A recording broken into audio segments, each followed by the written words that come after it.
And now, coming to you straight from the 505's most news-biting source of comedy-infotainment, it's the New Mexico Inquisition!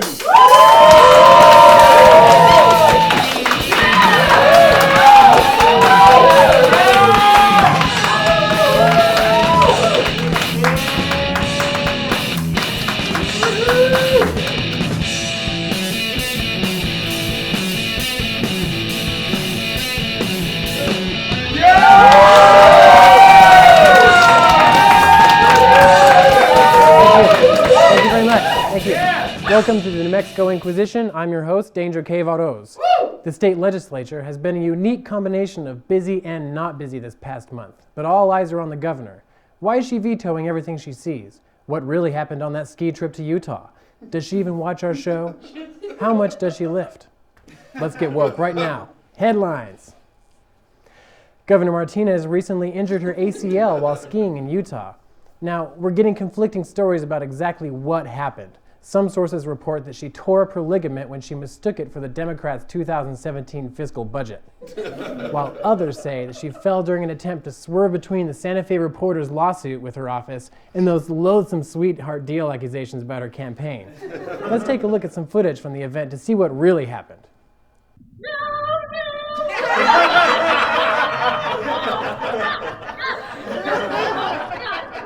Watch out! Whether or not she compounds her injuries by getting carpal tunnel in her veto hand remains to be seen. The Senate voted overwhelmingly to override the governor's veto of a bill that would allow teachers to take all of their allotted sick days without facing penalties. We got an exclusive comment from the governor about this action.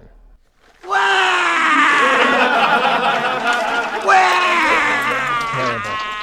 She's just terrible. She's having a terrible year, though. Does she deserve to have such a bad time? For that, we go to a panel of experts. Hey, everybody.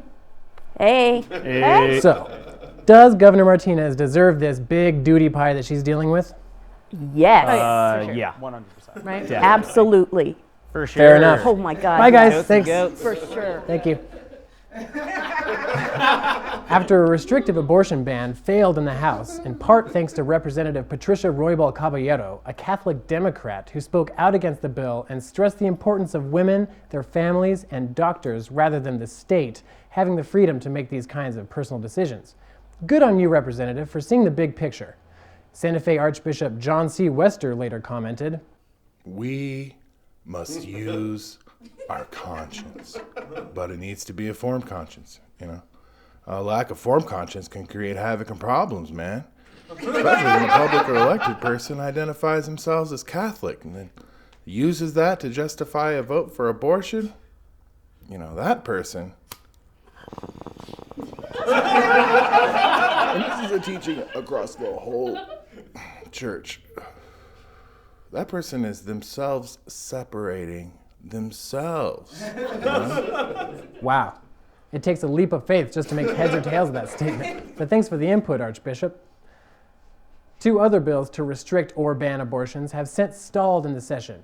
Better watch out. Stalling these bills beyond 2 trimesters and you're going to have to give birth to that monstrosity. The state legislature has let 2 bills concerning child protection and safety regulations die without a vote. These measures were widely supported and were expected to pass with ease. They just never came up for a vote.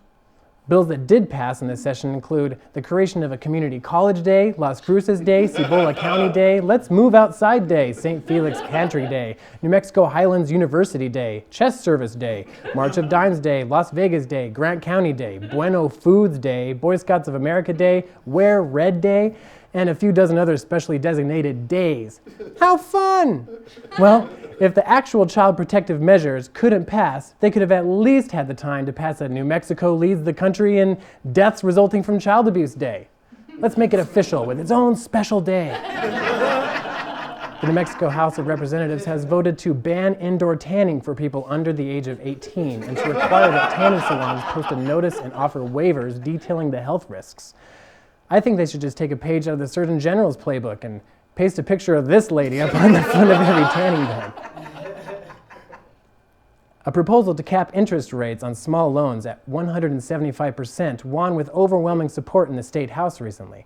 The bipartisan bill allows storefront lenders to charge you just shy of 200%, which means a payday loan of $500 to pay your bills and feed your family can quickly turn into $875 style mortgage payment that you're not going to be able to make. It's like killing your fiancé and collecting on their life insurance to pay for the honeymoon. Except your honeymoon is here. And you're broke again. The U.S. Department of Labor released a new report Monday showing New Mexico with a 6.7% unemployment rate as the highest in the nation. For more insight on the plight of job seekers in New Mexico, we go to Gora. Thanks, Danger. A state with little opportunity and with competition tougher than ever, many are living month to month, if not day to day financially. While I can manage to live off of free coffee from Alcoholics Anonymous meetings and gas station hot dogs, many Americans sadly can't, and they need jobs. Real jobs, with a living wage and benefits. So far, we've tried bringing down revenue on Central by digging a hole in the middle of it. We've tried rolling back the tax incentives to the film industry. And, well, we've tried building a spaceport that is essentially a $220 million haunted house. Surprisingly, none of these have helped. It's as if until New Mexico works to entice employers, we're stuck with our neighbors trying to sell us Avon, knives, or even scarier, their beadwork on Etsy. But Anne, what about job fairs, online ads? The job fairs have become gladiatorial arenas, and answering online ads usually gets you sold into human trafficking. Wow, slavery is very bad. Thank you for your report, Anne. Gora, everybody. They sell your organs! You may have noticed that our beloved correspondent, Isaiah Yazi, was absent from the screen on this episode, but that's only because he's been training for his new job at Garduño's. Garduño's, where some of the best guacamole you will have in your entire life is made. Do we have some of that Garduño's guacamole? Could we? Oh, great. Oh, thanks. Do you have a chip? Can we get a chip? Oh, thanks.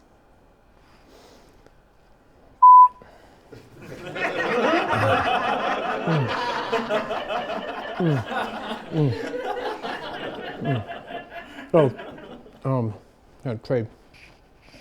Oh.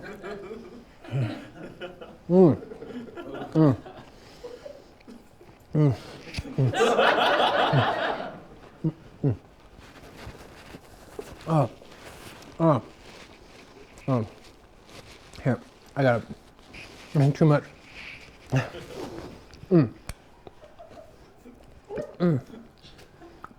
Delicious. Go ahead and check out Garduño's and tip your wait staff. And if you're lucky, you might see Isaiah. Hi, Isaiah. Okay. Farmington, once known as the amateur baseball capital of the world, has announced the forming of a new collegiate team, calling them the Farmington Frackers. They're hoping to break apart shaled expectations, to extract enthusiasm in the form of ticket and merchandise sales. They plan on flooding local Ricketts Field with excited out-of-town patrons to get every drop of notoriety they can, no matter what the cost of the local ecosystem. We'll see how their ground game fares when the earth starts shaking.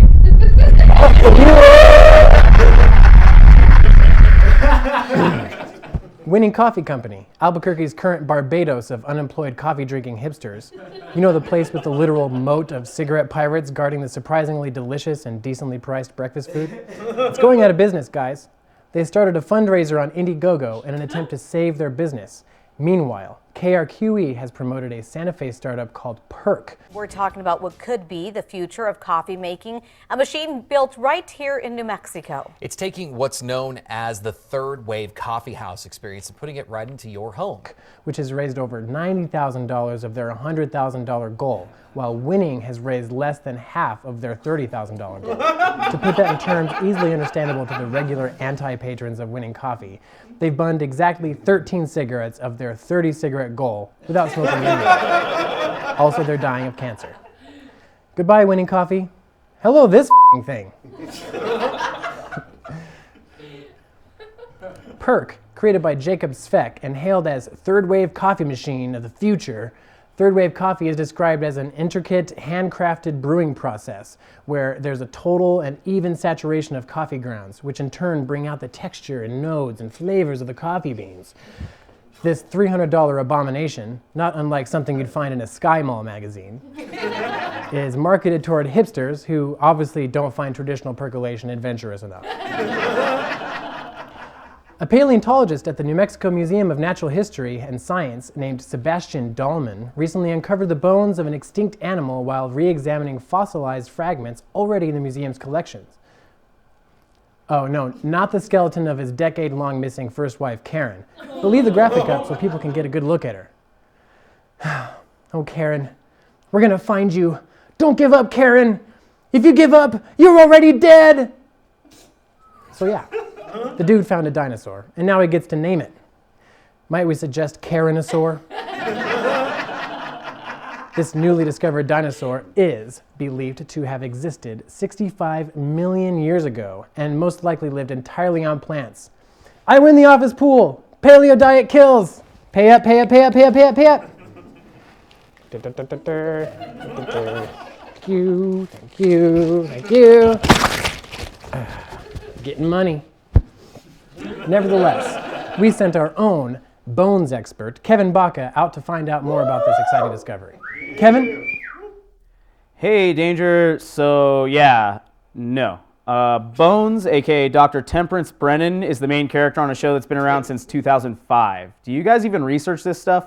Hold on, Kevin. What? I mean, it's heartbreaking that the show is ending. The first 10 seasons were gold. The last 2, not so much, but still pretty choice. Dr. Brennan was all, hey, I'm socially awkward but cute, and the dude from Angel was kind of broody, and you knew they were going to uncover some bones of their own eventually. Kevin, stop. These are dinosaur bones, okay? What should they name the thing? I don't know, off the top of my head, David Boreanosaurus Rex. How about that? Kevin Baca, ladies and gentlemen. Sorry for the mix-up again, boss. Catch me outside. Kevin Baca, ladies and gentlemen. Remember that time a long time ago when we covered the antics of West Albuquerque land holdings and their designs for a new pre-planned city out in the middle of nowhere in the desert past the west side? Well, we pretty much blew the lid off of that one in our first episode. Former Commissioner Art de la Cruz was caught pushing outdated information to justify the development despite his constituents who are mostly opposed to it and whose voices he silenced using a procedural tactic at the commission hearings. Now that he's off the county commission, we have a Breaking Bad star and former school board commissioner comedian Stephen Michael Quezada as the new District 2 commissioner, and the sure thing swing vote on any of Santolina's future proposals. We attended his first hearing on the matter to find out if he's with the people or with Barclays Bank, who seeks to exploit our already depleted water systems for profit. Only thing is, he never even got a chance to vote because of a procedural bug, and he was not even the most important or interesting thing about this hearing at all. Let me introduce you to District 4 County Commissioner Lonnie Talbert. He loves snacks, guys. All right, so here we have Commissioner Talbert working hard, serving his constituents, eating snacks. This guy's hilarious. What is he looking at? He just chomping down over there.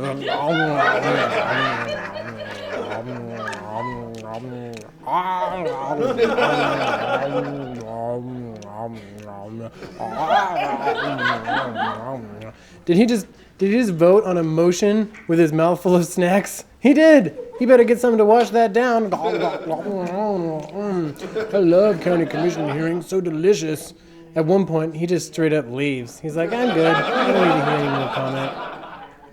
At one point, he's on his phone checking messages. Better be important, Commissioner. Because he stepped out and he took that call. And then he came back a few minutes later with, get this, more snacks! I'm so hungry. None of the other commissioners act like this guy, right? They're all paying attention. We got Maggie Hart Stebbins over there. She's listening. We got Stephen Michael Quezada. He's giving us his best I'm a commissioner look. We got Commissioner Debbie O'Malley. A little sad, but paying attention. This knucklehead scratching himself. Let's check in with mayoral candidate Commissioner Johnson. There's no way he is! He's eating!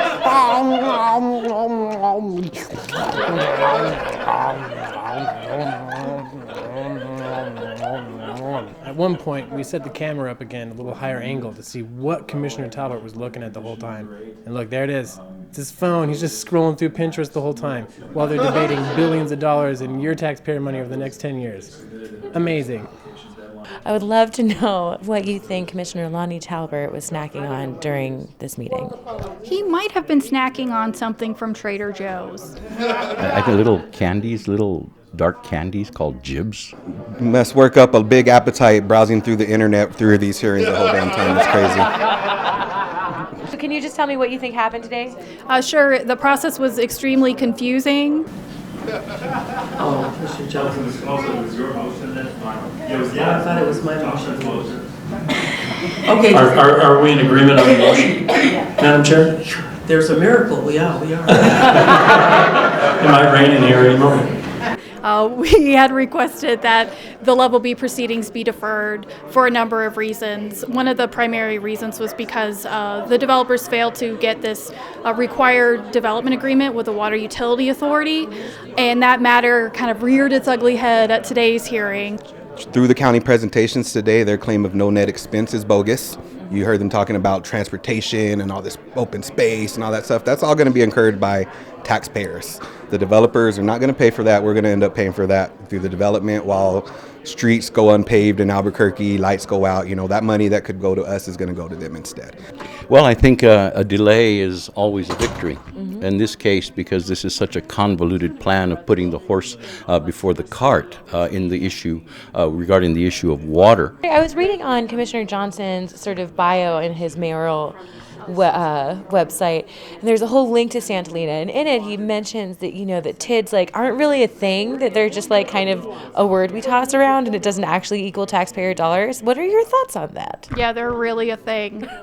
And there's 20 things that he and the other commissioners approved, 20 TIDs, which are going to cost the county upwards of $1 billion over the next 50 years. $1 billion the county can't afford to lose. I'm Doug Mickelchon. I'm a lawyer, obviously. I'm also the director of the New Mexico Environmental Law Center. We're a nonprofit office in Santa Fe. We provide free and low-cost legal services for protection of the environment in New Mexico. Where are we at in terms of the proceedings with the master plan development? The developer has not demonstrated that the developer has either water rights or actual water.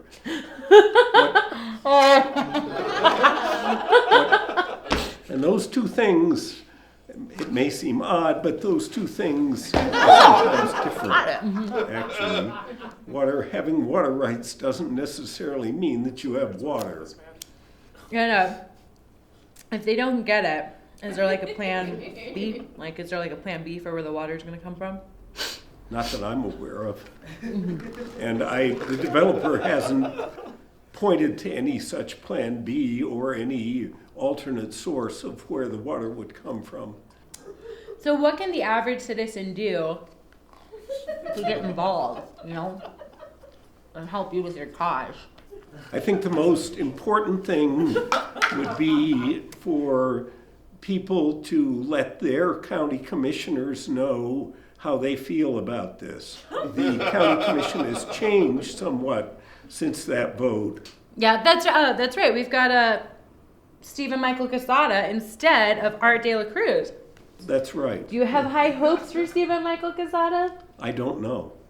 I don't know him. Thank you so much. I really hope you didn't mind me eating snacks the whole time. I hope that wasn't disrespectful. I mean, I feel like it's not disrespectful, but you never know how people are going to feel about weird stuff. So, I appreciate it. Would you like a reason? No, thank you. No snacks? No, thank you. We can only milk the county commission hearings for so much action, obviously. So we turn back to higher government for a colonoscopic scoop on the dealings of the state legislature and their nearly endless laundry list of offenses against the executive branch. We go to our own Sheridan Johnson. Sheridan? It's been a tumultuous legislative session in 2017 as Democrats have taken the state Congress and House. In 60 days, 134 bills were signed into law and a whopping 85 were vetoed. So we took to the streets to see what people had to say about their state representatives' work. Do you have a favorite bill that was passed into a law? I have no idea what was passed into law, to tell you the truth. I was not up to date. Do you have any idea anything that was vetoed? No, I don't. I honestly don't. I really don't. I'm sorry. Nope. I don't know what bills have been passed within the state. I don't keep up with a lot of state politics. Do you know any state representatives? I don't. Have you ever voted for a state representative? I have not. Do you know what the state legislature does? I do not. Seems like before we ask people what they think, we might want a little refresher on what we know about the state legislature. Here to help us is Dr. Broccoli, leading expert in the ins and outs of state government.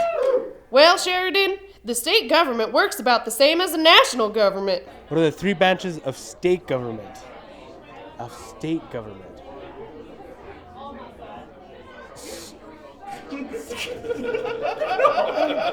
have no clue. There's the legislative branch. That's these guys. And then there's the executive branch. Do you know who holds the office of executive branch in New Mexico? But who heads the executive branch in New Mexico? I have no clue. Awesome. Do you have any idea what... Is it the police? Do they have the executive? Is that the executive branch? Yes. No idea. I have no idea. I don't know. What's her name? The one who throws bottles off the buildings. That's right! The governor, Susana Martinez. Then there's the judicial branch, and that's the state Supreme Court. Say hi to your state Supreme Court justices. They've done some pretty neat things in their heyday, like in the case of New Mexico versus Garcia, where a fraudulent trophy wife got her comeuppance after telling an 84-year-old thousandaire she loved him just to get her hands on his dough. So how does the legislative branch work? Glad you asked! Does it work like that cartoon? I'm just a bell on... That cartoon isn't an expert! You want to talk to a cartoon? Talk to a cartoon! You call me in here, you f***ing talk to me! You gutter sauce, germ-addled cow! State congressmen introduce bills. They vote on some of them. Those that pass go to the House. Those that pass the House go to the governor. And then, if you're a bill in 2017, Susana Martinez says, F*** you bills! You're bipartisan support. You're gonna die here today. Oh, thanks, Dr. Broccoli. So why would Susana veto so many bills? Well, she said that until her nominees for UNM regents are approved, candidates that are widely unpopular with the students, she won't pass a darn thing. Another possible reason includes absolutely no reason at all! None! Spite! Thank you so much again, Dr. Broccoli. So, what bills did Susana veto this year? Well, that's easy. Starting from the top, it's going to be SB 176, making a general appropriation to the legislative, executive, and judicial branches. Explanation: New Mexico is too poor. HB 144, industrial hemp research rules. No explanation provided. SB 67, notification of kids to county treasurers. No explanation provided. SB 134, computer science for school. No explanation provided. But when you're ranking last in the nation for education, why rock that boat, hey folks? HB 241, use of attendance and teacher evaluation. Explanation: because it's much better to have our teachers underpaid and stick in the classroom. That's how you get better teachers, hey? Am I right? SB 200, certified school employee program units. Explanation was provided. SB 6, industrial hemp research rules. No explanation provided. SB 24, local government broadband infrastructure. No explanation provided, but I'm guessing it's because we don't need internet to apply for jobs in New Mexico. SB 64, public school capital outlay time periods. No explanation provided. SB 222, local public body exemption. No explanation provided. SB 356, improvement on districts. No explanation provided. SB 184, horse racing track licenses, health and testing. No explanation provided. HB 126, financial assistance for Medicaid students, for actually medical students. No explanation provided. HB 42, instructional material definitions and funds. No explanation provided. HB 251, participation in local investment and government pools. No explanation provided. HB 306, intervention for some nonviolent offenders. No explanation provided. SB 86, water rights notices posted online. No explanation provided. SB 269, state agency institutional racism policies. Explanation provided because New Mexico is too poor to combat racism. SB 390, film tax credit production facility. Explanation: because movies already make enough money for New Mexico. Woo! I know, Bryan Cranston, it's insane. Now, you might have noticed a trend here. The most in vogue reason to veto in 2017 is... Never gonna get it, never gonna get it. Let's take a look at some of the good things that happened this legislative session. New Mexico is now making sure kids are allowed to eat school lunches regardless of if they owe money. A new law signed in the state requires schools to provide lunches to students even if they can't pay. Martinez also passed a law banning conversion therapy for minors in New Mexico, making us the 7th state in the nation to do so. These last day laws helped bring Susanna's approval ratings up to a tepid 42%, about the same as a mystery meat day at the school cafeteria. So what do people think about those 85 vetoes? I don't know why she would do that. I feel like vetoing them puts us back quite a few years. I'm sure she had her reasons, and I'm sure some of them were personal. I don't really agree with a lot of what Susana Martinez does. From what I understand, she is contentious. She's really the reason that I've stepped away from any form of politics within our state. All in all, it's been a tough legislative session for Martinez, who finished it up by threatening a special session and furloughs. Now, according to the governor, the tax increases proposed by the legislative budget, including gas taxes and auto sales taxes, are out of the question. And the state doesn't have enough money to survive the fiscal year with the current budget, which of course leads to furloughs or absences of government employees. And those will start with your museums and parks. Ah, yes, Susanna, you go trim that fat. Back to you, Danger.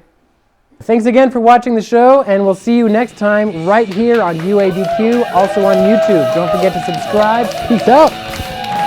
I'm sorry. So hungry. Do you mind if I just eat a little bit? A little bit of snacks. Love them.